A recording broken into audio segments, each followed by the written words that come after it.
রাষ্ট্রপতি মোহাম্মদ শাহাবুদ্দিন জানিয়েছেন, আমি কোনো কোটার উপদেষ্টা নই যে আমাকে রাষ্ট্রীয় কাজে ছাত্র জনতা বাধা দিতে পারবে। এবার সংবাদ সম্মেলনে এসে হুঙ্কার দিয়ে নিজের বক্তব্য স্পষ্ট করলেন রাষ্ট্রপতি মোহাম্মদ শাহাবুদ্দিন।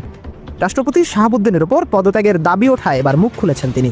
সরকার অনেকটা নিরুপায়, কারণ শাহাবুদ্দিন চুপ্পুকে সরানোর আইনগত কোনো পথই নেই, যে তার ক্রিজে থাকাটাই ইম্পর্টেন্ট। যে কোনো সময় সুযোগ আসতে পারে, ছক্কা হাঁকাইতে পারেন তিনি।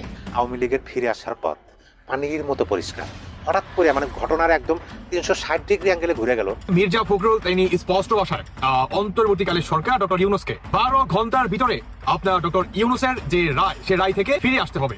সরকারের সঙ্গে রাষ্ট্রপতির দূরত্ব কতটা ভয়ঙ্কর সেটা আমরা জানি, কিন্তু সেটি আবার স্পষ্ট হয়ে উঠল এবারের শহীদ দিবসে।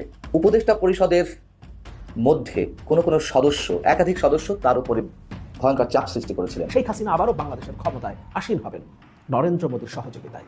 ভারতের সহায়তা নিয়ে ডোনাল্ড ট্রাম্পের সাথে মার্কিন প্রশাসনের সাথে একটা সুসম্পর্ক তারা গড়ে তুলবে। ফলে ভারতের প্রশ্রয় তারা যেভাবে পাচ্ছেন, শেখ হাসিনা যেভাবে ভারতের প্রশ্রয় পাচ্ছেন, সেভাবে ডোনাল্ড ট্রাম্প শেখ হাসিনাকে প্রশ্রয় দেবেন এবং আবারও তাকে বাংলাদেশের রাজনীতিতে পুনর্বাসিত করবেন।